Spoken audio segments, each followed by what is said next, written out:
Olá pessoal, eu sou a professora Mara Araújo, vou trabalhar com vocês a matéria de Economia Internacional no concurso do Banco Central, agora de 2013, onde nós vamos discutir as crises financeiras internacionais a partir de 2007.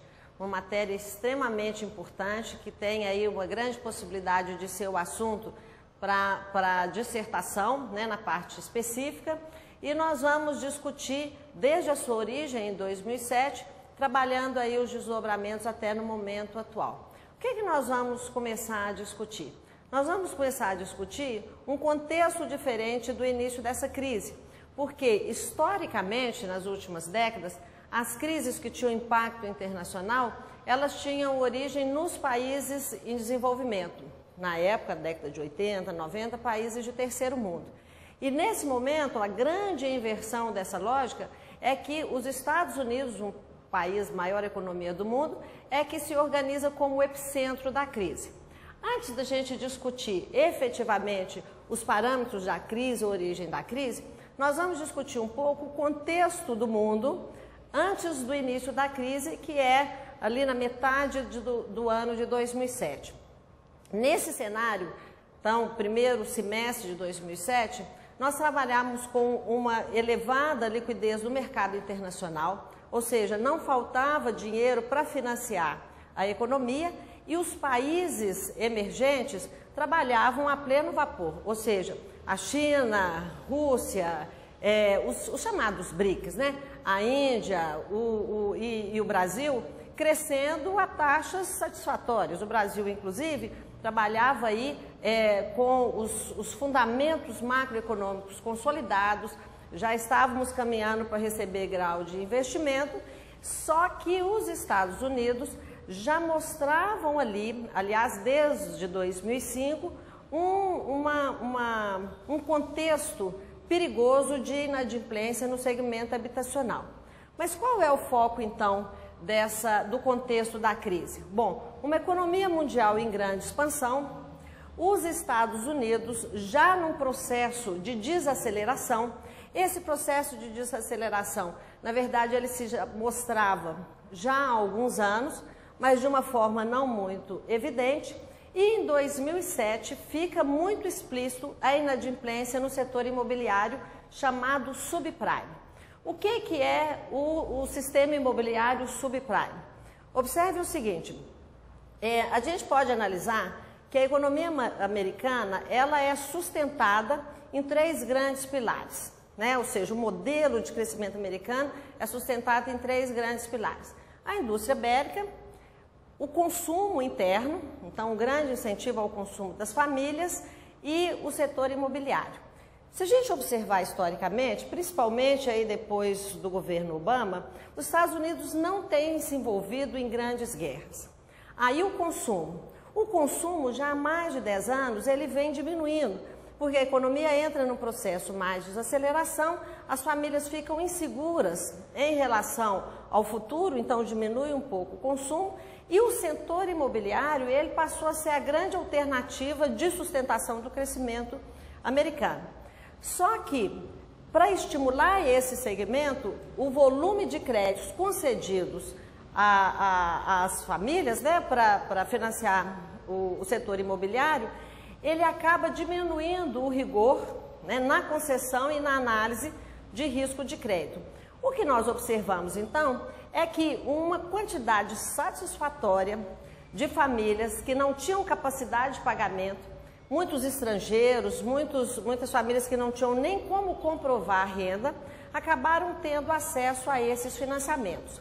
Esses financiamentos, então, foram considerados como subprime, ou seja, não são de primeira linha, né? São de segunda linha do ponto de vista da qualidade desses financiamentos e do risco, inclusive, desses financiamentos gerarem um processo de inadimplência. E foi isso que aconteceu. Então, esse setor imobiliário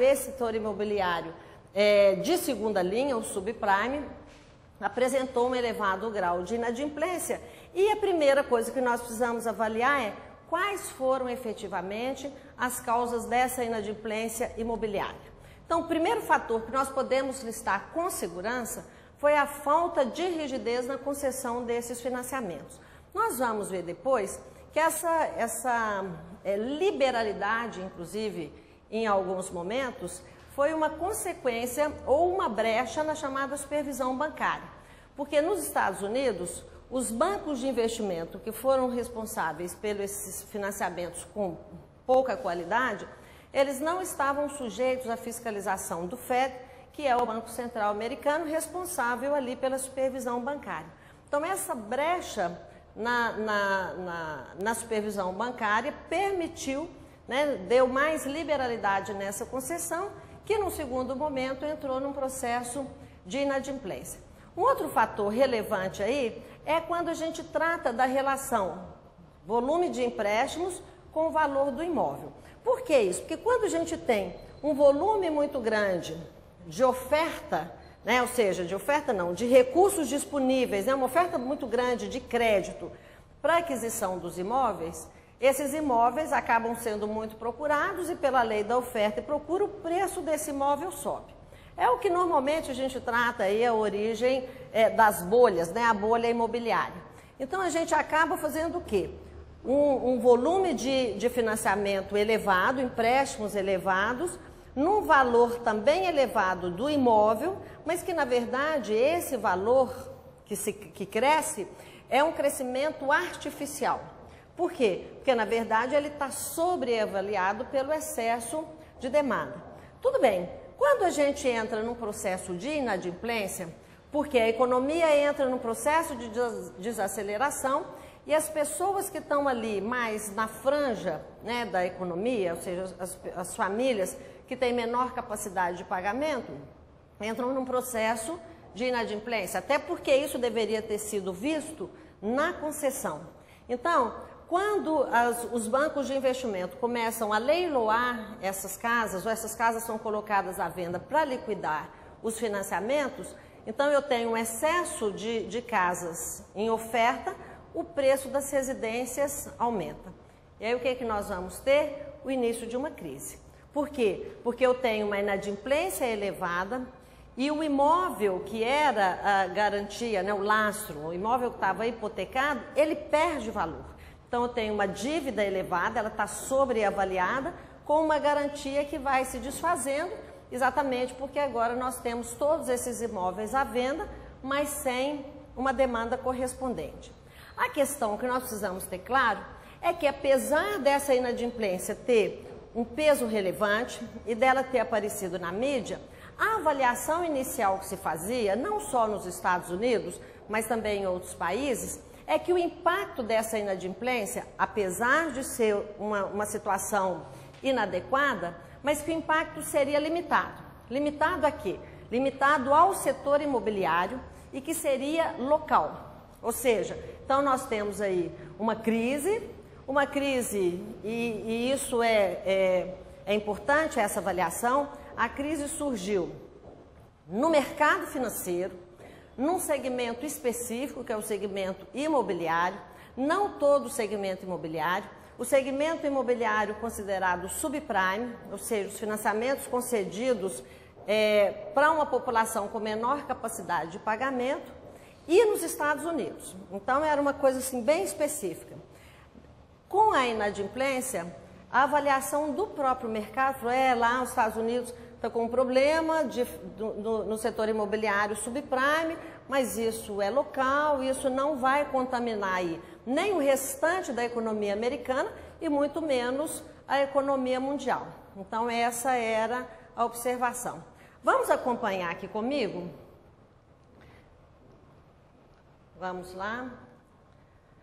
Vamos avaliar o que aconteceu, então, logo em junho. Então, nós tínhamos um cenário anterior à crise e quando a inadimplência começou a aparecer em junho, especificamente em junho de 2007, nós observamos que várias empresas do setor de hipoteca, aí especificamente a hipoteca de alto risco, apresentou dificuldades de honrar os seus pagamentos.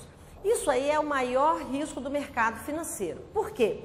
Quando uma instituição financeira concede crédito em qualquer segmento, setor imobiliário, setor de consumo, setor de investimento, a instituição financeira não está trabalhando integralmente com recursos próprios. Então, o mercado financeiro trabalha com recurso próprio, tem capital, mas a maior parte é recurso de terceiros.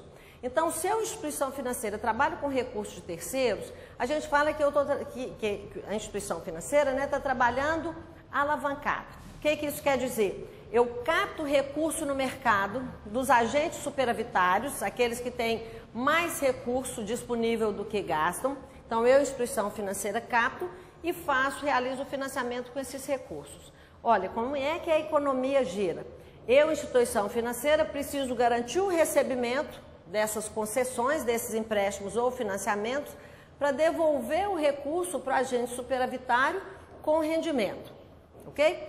Na medida em que eu captei no mercado, emprestei e não recebi, eu começo a ter dificuldade de honrar os meus pagamentos, que foi o que a gente observou. Então, várias empresas que trabalhavam com hipoteca, nesse segmento de subprime, apresentaram dificuldades em honrar os seus pagamentos. Bom, na sequência, o que é que nós observamos? A Moody's, que é uma agência classificadora de risco dos Estados Unidos, aí falou, então agora, nossa, tem um risco aí no mercado, então eu, como agência classificadora de risco, vou avaliar o rating, a classificação de risco dos ativos que foram emitidos, tendo como garantia o recebimento desses créditos hipotecários, que é um procedimento comum, tanto a emissão de títulos lastreados numa carteira hipotecária, como a avaliação de risco de crédito desses ativos. Então, o que é que nós tínhamos? A instituição financeira, que tinha lá uma carteira hipotecária, então tinha créditos a receber ao longo do tempo, o que é que eles faziam? Emitiam um título, esse título era vendido no mercado, para fazer a antecipação desses créditos, a antecipação de recebíveis, só que quem comprava esse título da instituição financeira tinha como garantia de pagamento exatamente essa carteira de recebíveis, ok? O que a Moody's fez? Pegou esse título emitido pela instituição financeira e falou o seguinte, olha, como o lastro ele é frágil, porque eu tenho aqui uma inadimplência caracterizada, então eu vou reclassificar esse título, diminuindo a classificação dele de risco, ou seja, comunicando para o mercado que esse título não é um título mais de boa qualidade, que ele é um título ruim.